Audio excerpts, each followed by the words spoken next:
आज पूरे देश में करवा चौथ का पर्व मनाया जाएगा।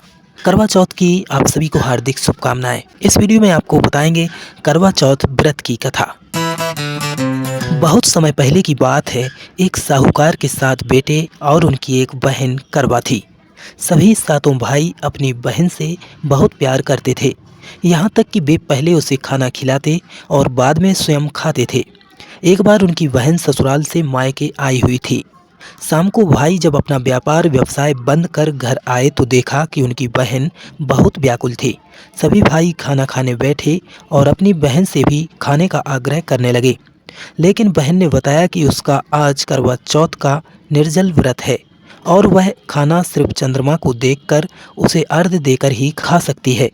चूंकि चंद्रमा अभी तक नहीं निकला है, इसलिए वह भूख प्यास से व्याकुल हो उठी है। सबसे छोटे भाई को अपनी बहन की हालत देखी नहीं जाती और वह दूर पीपल के पेड़ पर एक दीपक जलाकर चलने की ओट में रख देता है। दूर से देखने पर वह ऐसा प्रतीत होता है कि जैसे चतुर्थी का चांद उदित हो रहा हो। इसके बाद भाई अपनी बहन को बताता है कि चांद निकल आया है, तुम उसे अर्घ्य देने के बाद भोजन कर सकती हो। बहन खुशी के मारे सीढ़ियों पर चढ़कर चांद को देखती है, उसे अर्घ्य देकर खाना खाने बैठ जाती है।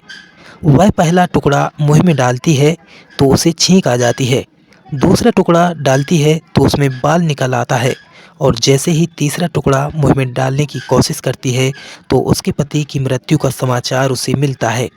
वह बौखला जाती है। उसकी भाभी उसे सच्चाई से अवगत कराती है कि उसके साथ ऐसा क्यों हुआ। करवा चौथ का व्रत गलत तरीके से टूटने के कारण देवता उससे नाराज हो गए हैं और उन्होंने ऐसा किया है। सच्चाई जानने के बाद करवा निश्चय करती है कि वह अपने पति का अंतिम संस्कार नहीं होने देगी और अपने सतीत्व से उन्हें पुनर्जीवन दिलाकर रहेगी।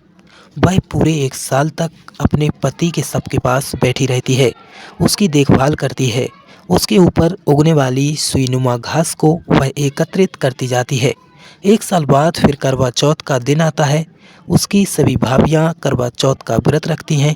जब भाभियाँ उससे आशीर्वाद लेने आती हैं तो वह प्रत्येक भाभी से यम सुई ले लो, पिए सुई दे दो, मुझे भी अपनी जैसी सुहागिन बना दो, ऐसा आग्रह करती है। लेकिन हर बार भाभी उसे अगली भाभी से आग्रह करने का कह के चली जाती है।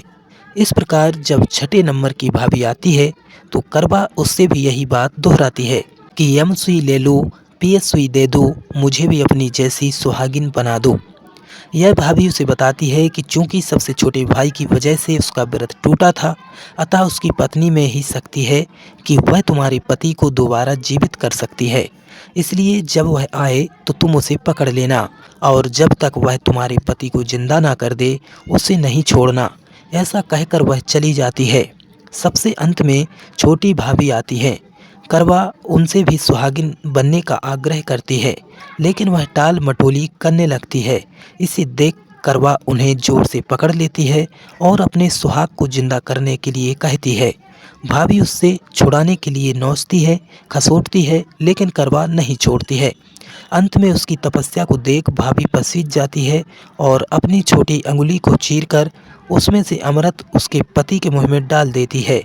करवा का पति तुरंत श्री गणेश कहता हुआ उठ बैठता है।